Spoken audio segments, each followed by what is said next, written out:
एक खूबसूरत वाक़या। रिज़्क़ का मालिक अल्लाह ही है। बेशक एक गुलाम था। एक दिन वो काम पर ना गया तो इसके मालिक ने सोचा कि मुझे इसकी तनख्वाह में कुछ इजाफा कर देना चाहिए ताकि वो और दिलजमी से काम करे और आइंदा गायब ना हो।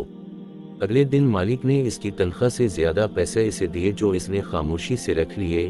लेकिन कुछ दिनों बाद वो दोबारा गैर हाजिर हुआ तो इसके मालिक ने गुस्से में आकर इसकी तनख्वाह में किया गया इजाफा ख़त्म कर दिया और इसको पहले वाली तनख्वाह ही दी। गुलाम ने अभी खामोशी इख्तियार की तो मालिक ने कहा, जब मैंने इजाफा किया तो तुम खामोश रहे और अब जब कमी की तो फिर भी खामोश हो क्यों?